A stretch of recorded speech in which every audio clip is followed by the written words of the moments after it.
ரஷ்யாவின் வடக்கு காசன் தாகஸ்தான் பகுதியில் உள்ள பல தேவாலயங்கள் பயங்கரவாதிகளால் தாக்கப்பட்டுள்ளன. இந்த தாக்குதல்களை ஆயுதம் தாங்கிய குழு ஒன்று நடத்தியதாக வெளிநாட்டு ஊடகங்கள் செய்தி வெளியிட்டுள்ளன. நேற்று இடம்பெற்ற இந்த தாக்குதலில் 9 பேர் உயிரிழந்துள்ளதாகவும் அவர்களில் 7 பேர் போலீஸ் உத்தியோகத்தர்கள் எனவும் தெரிவிக்கப்படுகின்றது. மேலும் உயிரிழந்தவர்களின் பாதிரியார் மற்றும் பாதுகாப்பு அதிகாரி ஒருவரும் உள்ளடங்குவதாக வெளிநாட்டு ஊடகங்கள் செய்தி வெளியிட்டுள்ளன. இதேவேளை தாக்குதல் நடத்தியவர்களில் 6 பேரும் போலீசாரின் துப்பாக்கிச் சூட்டில் உயிரிழந்துள்ளனர். தாக்குதல் நடத்தியவர்கள் யார் என்பதை கண்டுபிடிக்க போலீசார் விசாரணையை தொடங்கியுள்ளதாகவும் தெரிவிக்கப்படுகின்றது. தாக்குதல் நடத்தியவர்கள் இன்னும் அடையாளம் காணப்படவில்லை. அவர்கள் இஸ்லாமிய பயங்கரவாதிகளாக இருக்கலாம் என சந்தேகிக்கப்படுகின்றது.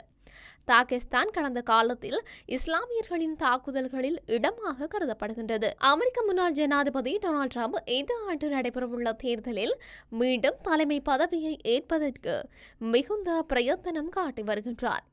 இதன்படி ஜனாதிபதி தேர்தலில் தாம் வெற்றி பெறும் நிலையில் குடியேற்ற கொள்கைகளை தளர்த்தவுள்ளதாக டொனால்ட் ட்ரம்ப் தெரிவித்துள்ளார். இதற்கமைய அமெரிக்கா பல்கலைக்கழகத்தில் பட்டம் பெறும் வெளிநாட்டு மாணவர்களுக்கு கிரீன் கார்டு, அதாவது அமெரிக்காவில் நிரந்தர குடியுரிமை வழங்கப்படும் என்று உறுதியளித்துள்ளார். புலம்பெயர்ந்தோர் தொடர்பாக கடுமையான கொள்கைகளை கடைபிடித்து வந்த ட்ரம்ப் இப்படி ஒரு கருத்தை வெளியிட்டிருப்பது அனைவருக்கும் ஆச்சரியத்தை ஏற்படுத்தியுள்ளது. இந்த முறையின் மூலம் இந்திய மற்றும் சீன மாணவர்கள் தங்கள் நாடுகளுக்கு திரும்புவதை கட்டுப்படுத்த முடியும் என்பது அவரது நம்பிக்கை என சர்வதேச ஊடகங்கள் தெரிவிக்கின்றன. இதனிடையே 2022-2023 கல்வி ஆண்டின்படி அமெரிக்காவில் 1 மில்லியனுக்கும் அதிகமான வெளிநாட்டு மாணவர்கள் கல்வி கற்கும் நிலையில் மேலும் இந்த எண்ணிக்கை அதிகரிக்கும் என எதிர்பார்க்கப்படுகின்றது. இலங்கையின் வடக்கே யாழ்ப்பாணம் இளவாலையை பூர்வீகமாக கொண்ட கிருஷ்ணி ரிசிகரன் பிரித்தானியாவின் நாடாளுமன்ற பொதுத் தேர்தலில் போட்டியிடவுள்ளார். கடந்த 20 வருடமாக சட்டன் பகுதியில் வசித்து வரும் கிருஷ்ணி ரிசிகரன் சட்டன் மற்றும் செம் ஆகியவற்றிற்கான நாடாளுமன்ற உறுப்பினராக போட்டியிடவுள்ளார். அத்தோடு சட்டன் மற்றும் செம் ஆகியவை தனது சிறுவயது வாழ்விடமாக இருந்ததாக தெரிவிக்கும் அவர் தான் புனித புளோமினா பாடசாலையில் கல்வி கற்றதையும் இந்த சமுதாயத்தில் வளர்ந்து வந்ததையும் நினைவுகளாக மீட்டு பார்ப்பதாக தெரிவித்துள்ளார். இதன் அடிப்படையில் ஒரு குடும்பமாக தாம் பல போராட்டங்களை எதிர்கொண்டாலும் இங்குள்ள சமூகத்தின் ஆதரவே தான் என்று இந்த நிலைக்கு வர உதவியாக அவர் குறிப்பிட்டுள்ளார். இந்த நிலையில் சட்ட தொழிலை தொடர்ந்து குடும்ப வன்முறையால் பாதிக்கப்பட்டவர்களின் வாழ்க்கையை மற்றும் பிரித்தானியாவில் முன்னணி தொண்டு நிறுவனத்தில் இப்போது பணிபுரியும் கிருஷ்ணி ரிஷிகரன் கவுன்சிலராக இருந்து மக்கள் எதிர்நோக்கும் வீட்டு பிரச்சினைகள் தொடர்பிலும் கவனம் செலுத்துகின்றார். மேலும் தாராளவாத ஜனநாயக கட்சியுடன் கூட்டணி வைத்த பழமை வாய்ந்த அரசாங்கமானது கடந்த 14 ஆண்டு காலத்தில் பிரித்தானியாவை பலவீனப்படுத்தியுள்ளதாக அவர் சுட்டிக்காட்டியுள்ளமை இங்கு குறிப்பிடத்தக்கது. காசா போரில் இஸ்ரேல் நிச்சயம் தோற்கும் என ஈரான் எச்சரிக்கை விடுத்துள்ளது. இஸ்ரேலுக்கும் ஹிஸ்புல்லாவுக்கும் இடையே நடக்கும் போரில் இஸ்ரேலுக்கு தேவையான பாதுகாப்பு ஆதரவை வழங்க அமெரிக்கா முடிவு செய்துள்ளது. ஆனால் இதுபோன்ற போரில் இஸ்ரேல் நிச்சயம் தோற்கும் என ஈரான் தெரிவித்துள்ளது.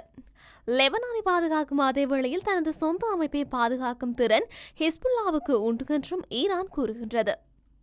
இதற்கிடையில் இஸ்ரேலின் வெளியுறவு அமைச்சர் இஸ்ரேல் கெட் சமீபத்தில் ஈரான் ஆதரவு ஹிஸ்புல்லாவுக்கு எச்சரிக்கை விடுத்தார். மேலும் ஹிஸ்புல்லாவால் இஸ்ரேலுக்கு விடுக்கப்பட்ட அச்சுறுத்தலுக்கு பதிலளிக்க தேவையான முடிவுகள் விரைவில் எடுக்கப்படும் என்று தெரிவித்திருந்தார். அமெரிக்காவில் படித்து வேலை வாய்ப்பவர்களுக்கு கிரீன் கார்டு எளிதில் கிடைப்பதில்லை. கிரீன் கார்டு கிடைத்தால் அமெரிக்காவில் நிரந்தரமாக வாழலாம். ஏற்கனவே அமெரிக்க அதிபராக இருந்த டொனால்ட் ட்ரம்ப் குடியுரிமை விவகாரத்தில் மிகவும் கண்டிப்பானவர். வெளிநாட்டவர்களுக்கு விசா வழங்கும் விடயத்தில் மற்ற தலைவர்களை எதிர்த்தார்.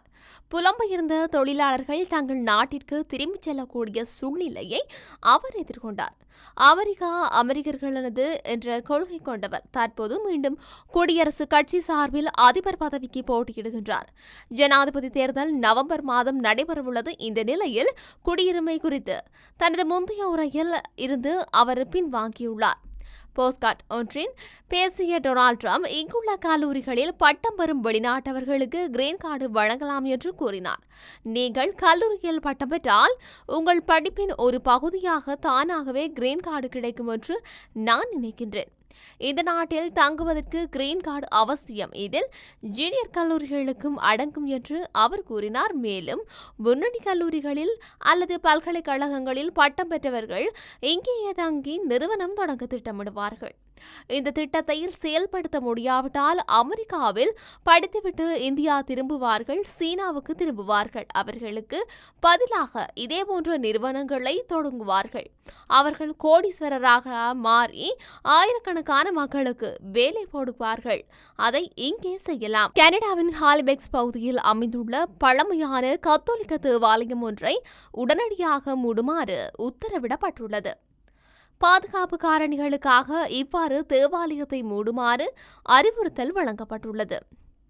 ஹாலிபெக்ஸின் பிரவுன்ஸ் ஸ்பீக் வீதியில் புனித பத்திராசிய தேவாலய கட்டிடம் அமைந்துள்ளது. இந்த தேவாலயத்தில் காணப்படும் கோபுரம் இடிந்து விழக்கூடிய அபாயத்தை எதிர்நோக்கியுள்ளது. இதன் காரணமாக குறித்த தேவாலயத்தில் பூஜை வழிபாடுகளை நடத்துவது ரத்து செய்யப்பட்டுள்ளது. மக்கள் இந்த தேவாலயத்திற்கு பிரவேசிப்பதனை தடுப்பதற்கு மதில் ஒன்று அமைக்கப்பட உள்ளதாக அறிவிக்கப்பட்டுள்ளது. பின்னர் இந்த தேவாலயத்தின் முக்கியமான பொருட்கள், சிலைகள் உள்ளிட்டன பாதுகாப்பாக வேறொரு இடத்தில் வைக்கப்படும் என அறிவிக்கப்பட்டுள்ளது.